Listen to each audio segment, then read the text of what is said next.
Dans le cadre du mois de la bio, le GAEC du Rosen de la famille Goutte à Detwiller ouvrait ses portes le mardi 7 novembre. L'exploitation compte aujourd'hui 130 vaches laitières et une SAU de 120 hectares environ. La conversion en agriculture biologique s'est engagée lors de l'installation du fils Guillaume en 2009.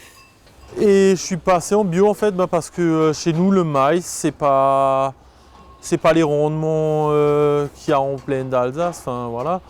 Et je sais que historiquement, à l'époque, sur l'exploitation de mon père, dans les années, je sais pas moi, 70, où il y avait beaucoup plus de prairies. Et on avait déjà, nous, un système maintenant qui était, sur les vaches, on avait très peu d'intervention, quoi. Je fais quasiment pas de déparasitage. En produits de traitement, en antibiotiques et compagnie, on était déjà bon. Et du coup, voilà, le choix il s'est orienté vers là parce que ça permettait quand même une meilleure valorisation du lait.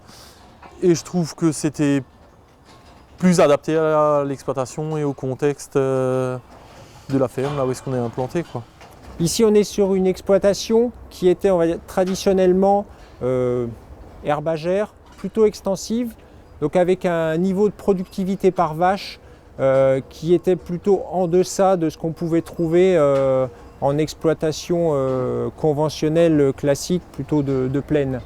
Donc le passage au bio en termes de système alimentaire n'a pas été un changement radical.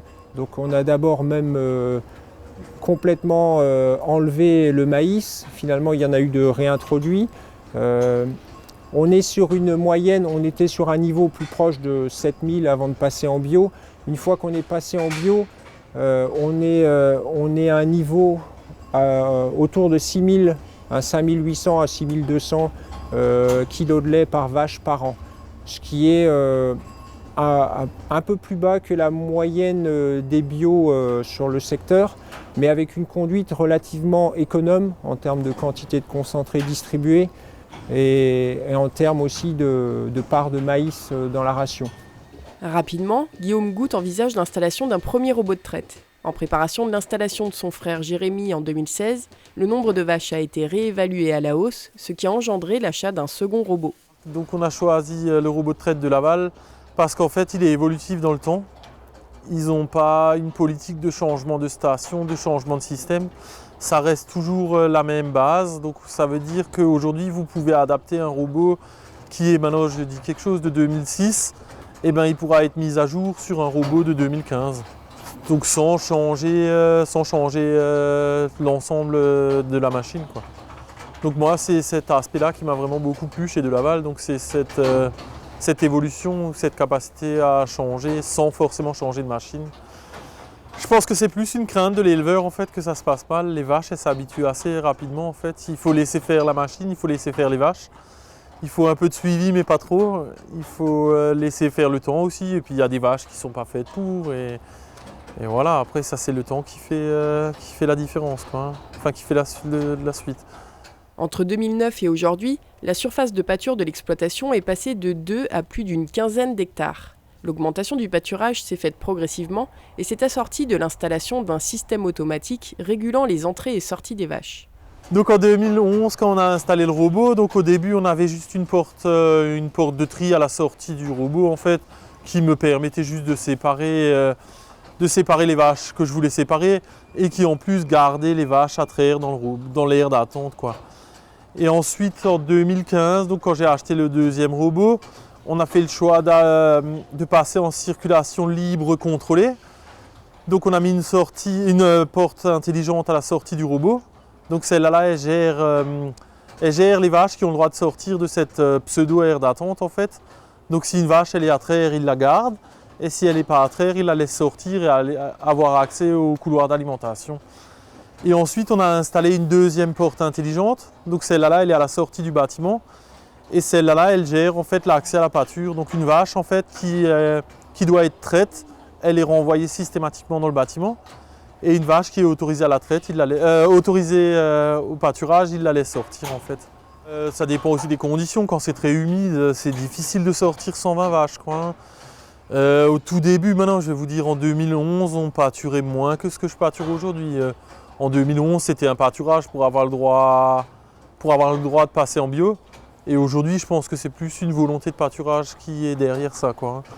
Donc aujourd'hui, j'étends tout le temps la surface pâturable aux vaches, quoi. Après, il y avait l'année dernière, donc où le printemps était très humide. Là, c'était difficile de pâturer avec les vaches, quoi. Donc ça, il faut s'adapter. Il y a des années où ça marche mieux que d'autres. Cette année, maintenant, ça a marché.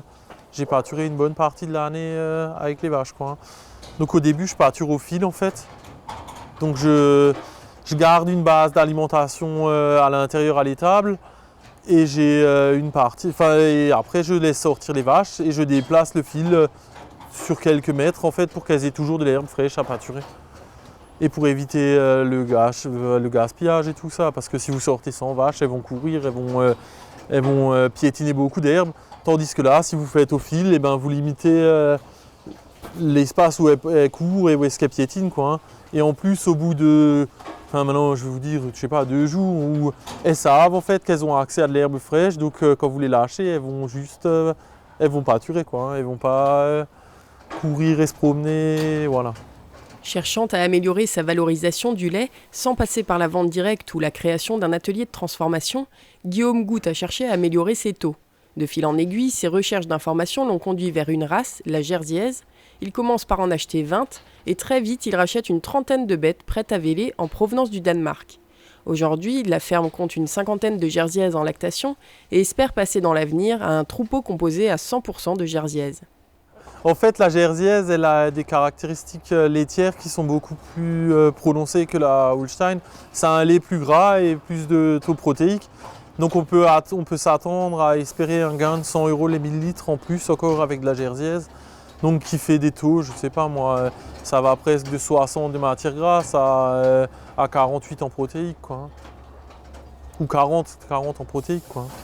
Donc le choix de la Jersiaise, voilà, c'était ça, c'était de chercher maintenant les différences de prix en bio, plus encore le surplus avec la Jersiaise.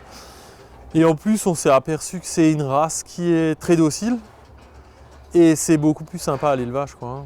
Et maintenant, moi, je pense que si on regarde, la Holstein, elle a besoin de beaucoup plus tirer son poids et sa carcasse pour vivre et pour se déplacer, pour faire que la Jersiaise, qui est beaucoup plus petite, elle a besoin de moins de besoins pour se déplacer, pour ses besoins à elle. Donc en fait, c'est une des races qui valorise le mieux les fourrages grossiers par rapport à son poids de carcasse. En parallèle de l'augmentation du troupeau et des modifications d'équipement du bâtiment, l'exploitation a testé diverses cultures comme le triticale pois ou le métail en précédent maïs et a abandonné le blé. Toutes les cultures sont autoconsommées sur la ferme, qui est même obligée de compléter en achetant de l'herbe sur pied à Weiersheim. Non, je ne reviendrai pas en arrière. Pour moi, le bio, c'est une évidence chez nous et ça marche très bien. J'ai observé depuis qu'on a maintenant donc le passage en bio, ça inclut la mise en place de prairies temporaires et des choses comme ça. Et en fait, je trouve que les sols revivent depuis qu'on est passé en bio. J'ai une meilleure qualité de sol depuis qu'on est passé en bio. En ration estivale, il y a la ration de l'hiver plus le pâturage. Et la ration d'hiver, donc c'est de l'herbe en silage, quoi. Du maïs en silage. Il y a une complémentation en céréales. Un petit peu d'aliments de production, 1 kg. Et il y a un peu de paille et un peu de foin dans la ration. Le GAEC du Rosen livre son lait à Unicolet, qui les a pas mal conseillés au niveau des rotations. Cette laiterie collecte aujourd'hui 20% de lait bio et le reste en conventionnel. Niveau projet, l'exploitation envisage la construction d'une nurserie et une nouvelle rallonge pour les génisses. La question d'un séchage en grange se pose, tout comme la possibilité de transformer une partie de la production dans l'avenir. Enfin, la ferme a débuté les concours en Jersiaise, dans l'espoir peut-être un jour de revendre des génisses.